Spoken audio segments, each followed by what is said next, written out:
Hello dear students, this is your teacher Sachin Khurana. As we have discussed the case number 13 and 14, अब ये बाकी सारे आसान हो जाएंगे.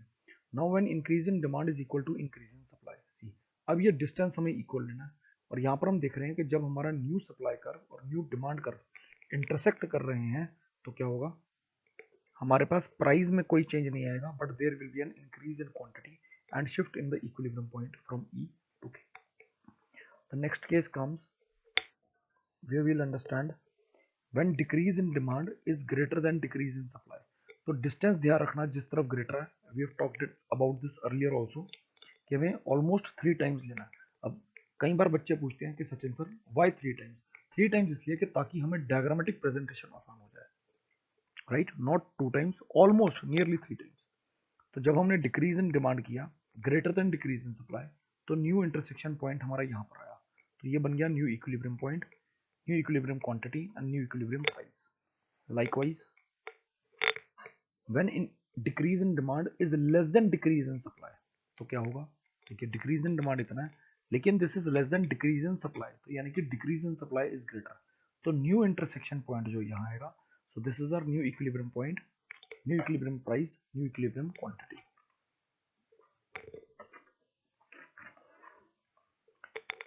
Next comes when decrease in demand is equal to decrease in supply. ये रहा decrease in demand, ये रहा decrease in supply, these are almost equal. हम क्या देख रहे हैं कि प्राइस में कोई चेंज नहीं है लेकिन क्वांटिटी में डिक्रीज हो गया. When increase in demand is equal to decrease in supply. अभी तक पहले हमने केसेस पढ़े जब दोनों डिमांड और सप्लाई साइमल्टेनियसली इंक्रीज हो रहे हैं, फिर जब डिक्रीज हो रहे हैं, अब एक इंक्रीज हो रहा है और एक डिक्रीज हो रहा है.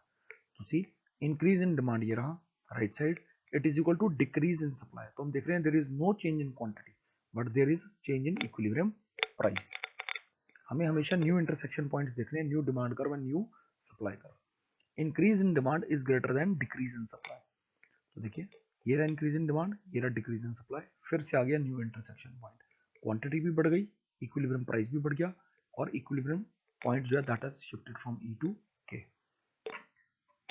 When increase in demand is less than decrease in supply, ये रहा increase in demand but this is less than decrease in supply, right? तो क्या हुआ, क्वांटिटी डिक्रीज हो गई, प्राइस बढ़ गया and equilibrium point has shifted from E to K.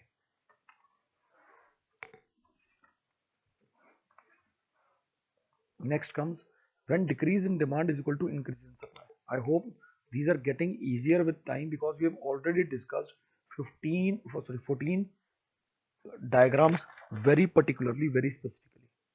तो decrease in demand is equal to increase in supply. ये रहा decrease in demand towards left, increase in supply is towards right. तो ये आ गया नया intersection point, right. Next comes when decrease in demand is greater than increase in supply. See ये है decrease in demand left side and increase in supply towards right. This is the new intersection point. When decrease in demand is less than increase in supply, increase in supply is rightward, decrease in demand is left side. So this is our new intersection point. Dear students, if you get any doubt, तो सबसे पहले आपको सारी videos जो हैं इस topic से related clearly देखनी है. फिर भी कोई डाउट आता है, you can ask me. Thank you and have a nice day.